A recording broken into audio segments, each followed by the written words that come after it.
Sedemikian istimewanya Bani Israel. Allah berikan kelebihan, dan kelebihan itu terpelihara sampai hari ini, terbukti. Dan yang paling penting, sahabat Perkusi Aceh, 10% dari hasil penjualan kaos dakwah ini akan kita bagikan kepada sahabat-sahabat kita yang kurang mampu di luar sana. Ilmu tanyo benar, amai tanyo benar, kure tanyo benar, ngak selamat dunia akhirat.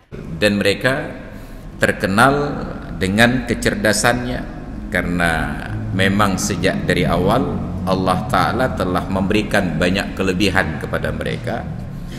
Kenapa? Karena memang mereka tidak mau berinteraksi dengan berzikir menyebut Allah. Mereka hanya fokus pada nikmat-nikmat Allah, dan Allah perlakukan mereka sesuai dengan keinginannya. Dikalau kepada kita umat Rasulullah seruannya, ya ayyuhalladzina amanu dzkuruni adzkurkum, wahai orang-orang yang beriman, ingatlah aku ingat kalian. Tapi kepada Bani Israel seruannya berbeda. Ya Bani Israel uzkuru ni'mati, wahai Bani Israel, ingatlah nikmatku, bukan ingatlah aku. Kenapa? Karena memang dalam sejarahnya Bani Israel tidak pernah mengakui Allah sebagai Tuhan mereka. Mereka hanya menganggap Allah itu Tuhannya Musa. Maka setiap kali terjadi dialog tentang ketuhanan di dalam Al-Quran tentang Nabi Musa dan kaumnya, selalu saja kaum Nabi Musa ini menyebutkan bahwa Allah itu Tuhan Musa, dan Musa pun memperlakukan demikian. Saat mereka diperintahkan oleh Allah melalui Nabi Musa untuk menyembelih sapi, mereka mempertanyakan, ya Musa ud'u lana rabbaka yubayyin lana mahi, wahai Musa, berdoalah untuk kami pada Tuhanmu, sapi yang seperti apa.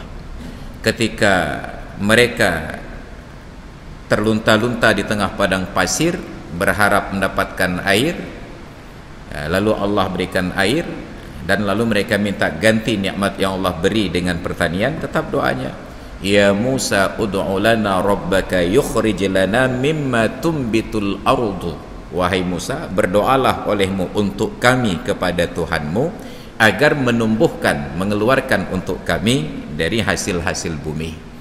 Maka ketika mereka terpojok di tepi Laut Merah, dikejar oleh tentara Firaun, mereka menggugat Musa, ya Musa udzina min qabli ma ji'tana wa min ba'di ma ji'tana, wahai Musa, sebelum kamu datang kami terzalimi, kami disakiti, dianiaya, setelah kamu datang juga begitu, kepucikah? Kalau bahasa cekuk kan, kepucikah? Apa jawaban Nabi Musa? Inna ma'iyya rabbi, sesungguhnya bersamaku ada Tuhanku. Beliau tidak katakan innallaha ma'ana, sesungguhnya Allah bersama kita. Nabi Musa hanya menyebutkan Allah itu hanya bersama dia. Inna ma'iyya rabbi, sesungguhnya Tuhanku ada bersamaku. Maka baru Allah perintahkan Bani Israel, Nabi Musa, untuk memukulkan tongkatnya ke batu di tepi Laut Merah, lalu terbukalah jalan. Laut itu tiba-tiba membelah. Fakana kullu firqin kattaudil azim, setiap belahan laut itu seperti sebuah tembok yang sangat tinggi. Bayangkan kedalaman laut itu sampai berkilo-kilometer, ada yang 10 kilometer dan lain sebagainya, kedalaman yang luar biasa. Dan luar biasanya, kalau kita perhatikan dalam dokumenter ilmu pengetahuan, ketika dulunya orang-orang Amerika ingin meneliti kapal Titanic yang tenggelam itu, mereka turunkan sebuah alat menyelam dari besi, logam, dengan kaca yang sangat tebal. Tapi apa yang terjadi? Walaupun terbuat dari besi yang tebal, pada kedalaman tertentu tekanan air itu menyebabkan besi-besi ini hampir pecah. Bukan kacanya, besi-besi tersebut seperti dihimpit dengan tekanan yang sangat kuat. Ini besi. Tapi luar biasanya, ikan paus itu tidak terbuat dari besi. Dia hanya dari tulang, daging, dan kulit yang begitu saja. ternyata bisa masuk ke dasar laut yang paling dalam dan tidak merasakan tekanan tersebut. Lalu luar biasanya, ikan paus ini juga bernafas seperti manusia dengan paru-paru. Maka dalam durasi waktu tertentu dia harus muncul ke permukaan untuk menghirup oksigen di udara. Para penyelam profesional memberikan pelatihan pengajaran bahwa orang yang menyelam ke dalam air pada kedalaman tertentu 100 meter, 200 meter itu harus berhenti untuk menyesuaikan tubuh dengan tekanan air. Harus berhenti, karena bila terus meluncur jatuh, apa yang terjadi? Gendang telinga pertama pecah, karena perbedaan tekanan ketinggian tersebut berdampak pada tubuh. Jangankan masuk ke dalam air yang memang masanya padat, udara saja yang tipis kita bisa bermasalah.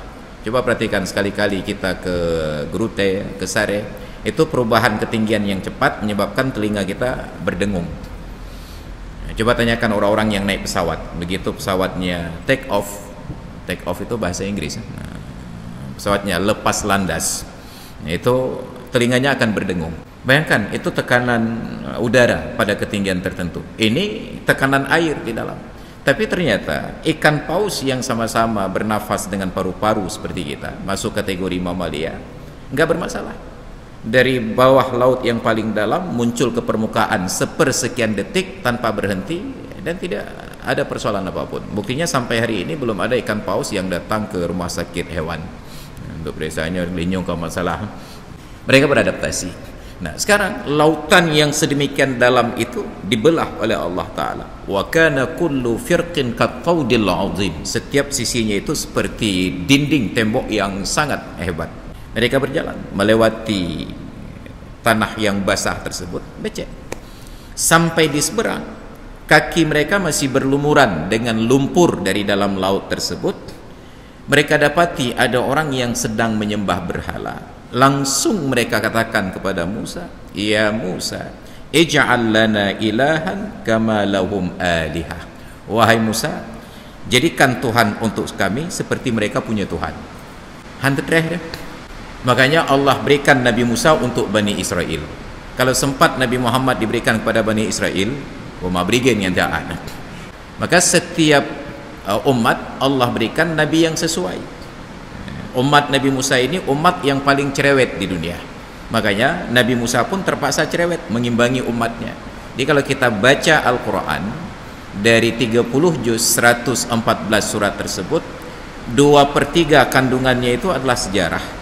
Dan dari semua sejarah dalam Al-Quran itu 2/3 kandungannya adalah sejarah Bani Israel. Dan dari seluruh sejarah Bani Israel tersebut 2/3-nya adalah terkait dialog Nabi Musa dengan kaum dan Tuhannya. Sedemikian istimewanya Bani Israel. Allah berikan kelebihan, dan kelebihan itu terpelihara sampai hari ini. Terbukti Nobel ilmu pengetahuan itu mayoritas diraih oleh orang-orang Bani Israel. 50% lebih Nobel ilmu pengetahuan itu dicapai oleh orang-orang dari keturunan Bani Israel.